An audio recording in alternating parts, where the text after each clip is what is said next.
The queens enter the workroom, congratulating Judy Jetson on winning the lip sync. Brittany says that it was a wonderful night indeed, with her winning the Maxi Challenge and Braceface getting eliminated. The rest of the queens ignore her comment, which makes Brittany scoff, saying that the queens are being really rude to her today.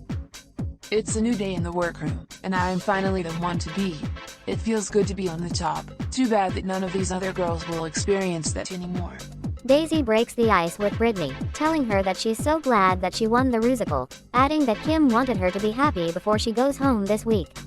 The other queens laugh, and La Cienega begins to chant, "Fight, fight, fight." I have a lot of regret about letting Brittany play Shigo last week. But I can't keep dwelling on the past, even though it'll be better than having to deal with her even more inflated ego. I wouldn't be surprised if she ends up becoming my sleep paralysis demon at this rate. The queens are interrupted by the TV turning on, ready for their next challenge briefing. Here's the sitch, queens. It's time to play America's favorite party game, Ball of Truth. Everyone will answer questions the Ball of Truth asks, and the person with the most correct answers wins. The questions were pretty hard, and I was a bit confused by some of them. How am I supposed to know who the greatest exporter of wigs in the 19th century was? Judy Jetson won the mini challenge. I'm surprised I managed to eke out a mini challenge win there. But I felt very uncomfortable with that ball in the room. Something about it makes me very unsettled, and I can't put my finger on it. I see all. I know all. I have witnessed the birth of this universe, and I will witness the end of it as well. Nothing will remain but I, for I am the Ball of Truth, and I am eternal. Ladies, for this week's Maxi Challenge, we're playing the Snatch Game. Bring your best celebrity impressions. This is the challenge that could make or break you. On the runway, category is Night of 1000 Jessica Rabbits. Good luck, and don't fuck it up. I can't believe I get to compete in the Snatch Game.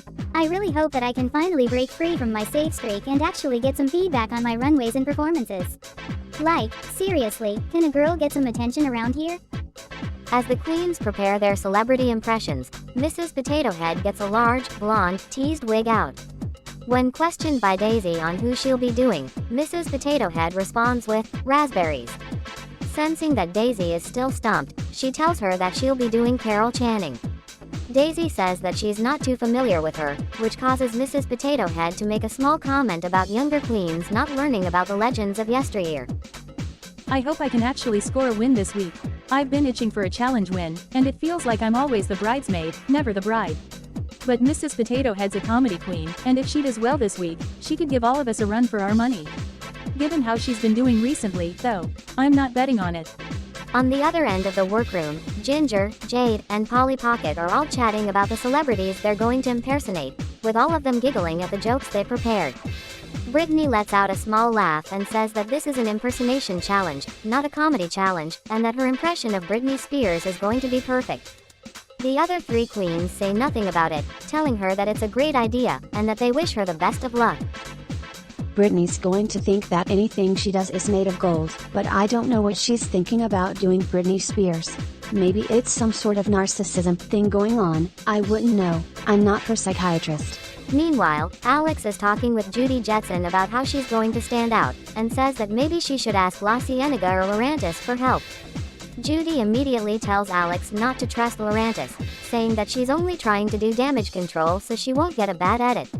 When Alex expresses concern that she's been overly reliant on La Cienega, Judy tells her that it's not her problem, and that she'd rather be clingy than trust someone who's as two-faced as that Pokemon is. Overhearing what Judy said about me really hurt my feelings. I know I wasn't the nicest person to her when we first met, but I'm trying to turn over a new leaf. I don't understand what I can do to make this situation better with her, and if she's going to be spreading gossip that I'm being fake for the cameras, that could damage my reputation. The Queen's celebrities are as follows. Alex will be impersonating Frida Kahlo. Mrs. Potato Head will be impersonating Carol Channing. Brittany will be impersonating Britney Spears. Polly Pocket will be impersonating Kris Jenner. Jade will be impersonating Berdine Maxwell. Lorantis will be impersonating Faramosa. Ginger will be impersonating Carrot Top. Judy Jetson will be impersonating Audrey Hepburn. La Cienega will be impersonating Jennifer Lopez. And Daisy will be impersonating Princess Peach. Daisy, Ginger, and Alex had a great performance. Judy Jetson, Jade, La Cienega, and Polly Pocket had a good performance. I'm proud of the work I did impersonating such a powerful artist. It's not always a good idea to do a mixture of comedy and political statements, but I think I managed to find a nice balance between the two. I'm really glad that all the risks that I'm taking are paying off for me. Lorantis and Mrs. Potato Head had a bad performance. Brittany flopped the challenge. Well, that was a bit awkward. If you have to explain your joke, it's not funny, and I had to do a lot of explaining during that challenge. But looking at how Brittany did, I don't think she understands how much danger she's in tonight. Ginger, Polly Pocket, Judy Jetson, and Brittany had a great runway. I had such a fabulous runway, and I'm really looking forward to your compliments on it on the main stage tonight. My Britney Spears was unclockable, and I was the most realistic impersonation on that panel. Number 2, here I come. Daisy, Alex, Jade, La Cienega, Lorantis, and Mrs. Potato Head had a good runway. My runway was pretty nice. I hated having to wear all that pink for Snatch Game, so I am thankful I was able to mix my personal style with Jessica Rabbit's glamour. I don't think it was entirely on theme, though. Welcome to the main stage of Drag Race Toontown. Let's meet our judges. First, our resident panelist, my best friend, it's Monique. And our guest judge, one of the early pioneers of cartoon drag and slapstick icon, it's Felix the Cat. Now let the judging commence. Ladies, Snatch Game is a very tough challenge, and some of you managed to stick the landing. When I call your name, please step forward.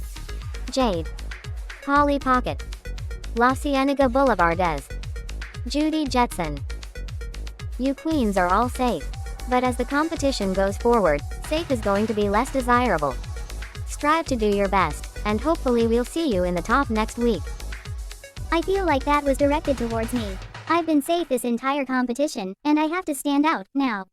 I'm not just going to fade into the background, mark my words, it ain't over until La Cienega Boulevardez says it's over. That means that Brittany, Ginger Fowley, Mrs. Potato Head, Alex, Lorantis, and Princess Daisy, you represent the tops and bottoms of the week. Queens, you answered plenty of questions during Snatch Game, but one final question remains tonight. Who should go home tonight, and why? Let's start with Lorantis. Although there's a certain queen up here who I want to go based on personal reasons, the queen who I feel should go home tonight is Mrs. Potato Head, solely based on track record. Sorry. Mrs. Potato Head? Brittany deserves to go home.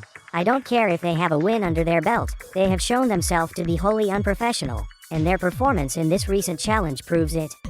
Okay, Princess Daisy? I have to agree that Brittany is very unprofessional, but I think that Lorantis is consistently underwhelming. I know from personal experience that you have to bring it every week, or you can be gone, just like that. I see. Ginger Fowley. Brittany is absolutely delusional if she thinks that she deserves to win this challenge, and let's face it, she does. I try to give every person a chance before I pass judgment on them, but I have never seen a person, not just a queen, a real-life person, as disgusting as Brittany. Let's hear from Brittany. Of course everybody is going to say my name tonight, because they're all threatened by me. And yes, Ginger, I do think I should win this challenge.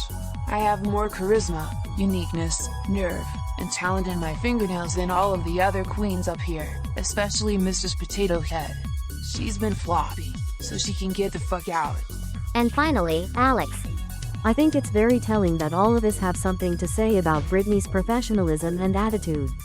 However, my personal pick on who should go home, based on this challenge and their overall performance, is Lorantis.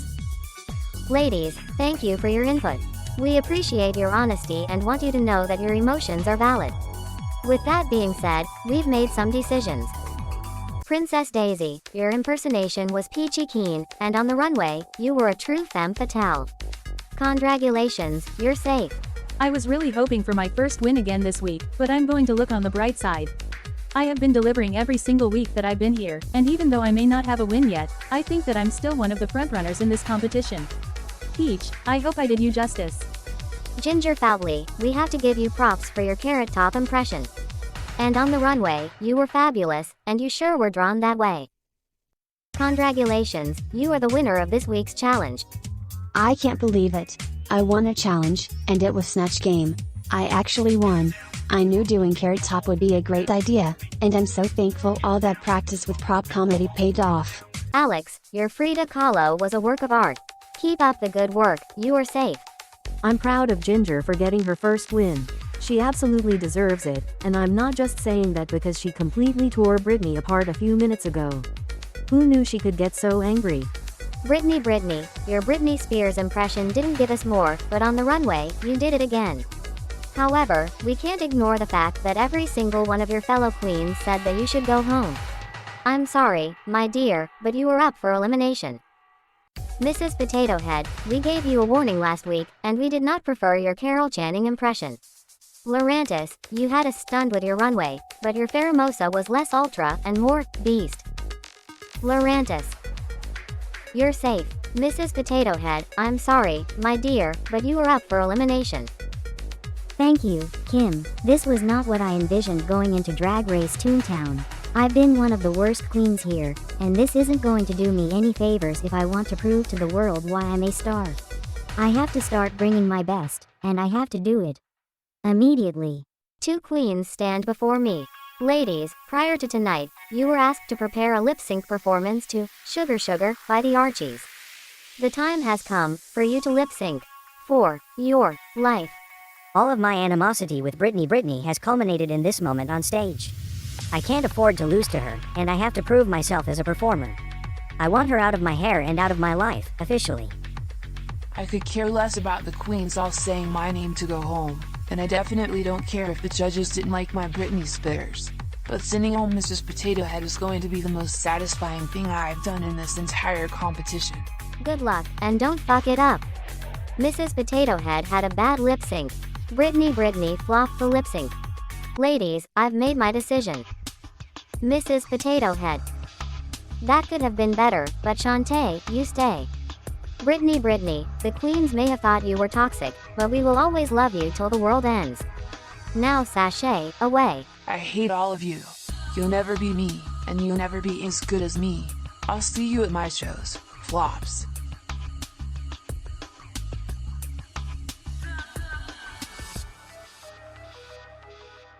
This is Untucked. The queens all relax backstage, quickly cheering for Mrs. Potato Head for sending Britney home.